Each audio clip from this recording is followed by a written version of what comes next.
जम्मू कश्मीर में विधानसभा चुनाव का इंतजार कर रहे राजनीतिक दलों को अभी और इंतजार करना पड़ेगा। केंद्र सरकार ने डिलिमिटेशन कमीशन की टाइम लिमिट 1 साल के लिए बढ़ाकर तेजी से काम करने को कहा है। कमीशन सिर्फ जम्मू कश्मीर पर ही ध्यान दे, इसके लिए उसके अधिकार क्षेत्र से नॉर्थ ईस्ट स्टेट्स को बाहर कर दिया गया है। वहीं इस फैसले से केंद्र शासित प्रदेश जम्मू कश्मीर में पहले विधानसभा चुनाव अब 1 या 1.5 वर्ष बाद ही होने की उम्मीद है। इस संबंध में नोटिफिकेशन हाल ही में जारी की गई है। Union law and justice ministry ने रिटायर्ड जस्टिस रंजना देसाई के कार्यकाल को 1 साल और बढ़ाने का ऑर्डर जारी करते हुए कहा कि वही अगले वर्ष तक डिलिमिटेशन कमीशन की अगुवाई करेंगी। आपको बता दें कि डिलिमिटेशन कमीशन का कार्यकाल 5 मार्च 2021 को समाप्त होने वाला था। अगले 1 साल के भीतर जम्मू कश्मीर में डिलिमिटेशन लागू किया जा सके, इसलिए केंद्र सरकार ने इस नोटिफिकेशन में नॉर्थ ईस्ट स्टेटों असम, अरुणाचल प्रदेश, मणिपुर और नागालैंड को बाहर रखा है। इस तरह डिलिमिटेशन कमीशन को पूरा ध्यान जम्मू कश्मीर पर फोकस करने की हिदायत भी दी गई है।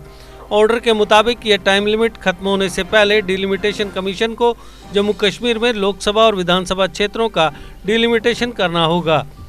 आपको बता दें कि डिलिमिटेशन एक्ट 2002 की धारा 3 के तहत केंद्र सरकार ने डिलिमिटेशन कमीशन का गठन किया था।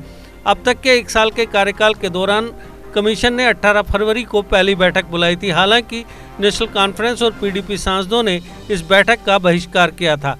रिटायर्ड जस्टिस रंजना देसाई की अगुवाई में गठित यह कमीशन डिलिमिटेशन का कार्य पूरा करे, इसके लिए ही केंद्र सरकार ने इसका कार्यकाल बढ़ाया है।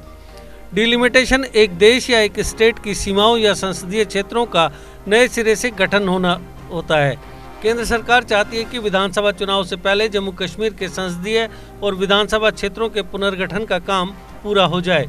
जम्मू कश्मीर के पुनर्गठन से पहले विधानसभा में 87 सीटें थी, इनमें लद्दाख की 4 सीटें शामिल थी। इसके अलावा पीओके की 24 सीटें खाली रखी जाती थी। इस तरह कुल 111 सीटें थी। अब लद्दाख अलग केंद्र शासित प्रदेश बन चुका है।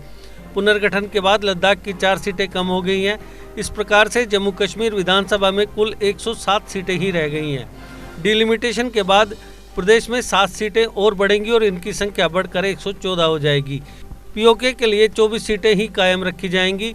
डिलिमिटेशन 2011 की जनसंख्या के आधार पर ही होगा। जम्मू कश्मीर के पुनर्गठन के बाद जम्मू कश्मीर में लोकसभा की 5 सीटें रहेंगी और लद्दाख में 1 सीट। इस तरह लोकसभा सीटों में फिलहाल कोई बदलाव नहीं होगा। जम्मू और कश्मीर में अंतिम डिलिमिटेशन 1995 में हुआ था।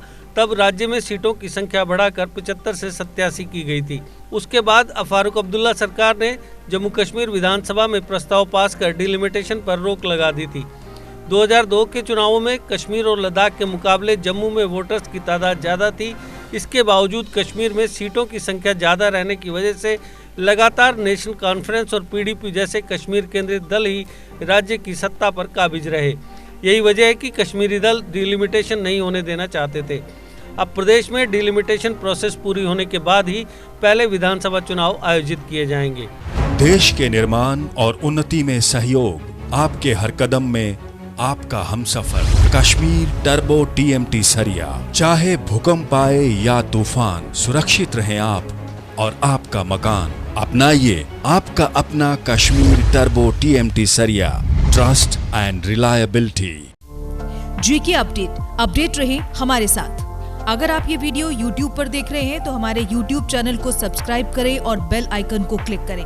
अगर आप ये वीडियो Facebook पर देख रहे हैं तो हमारा Facebook पेज लाइक जरूर करें। For advertisement, please contact 705-109-1811.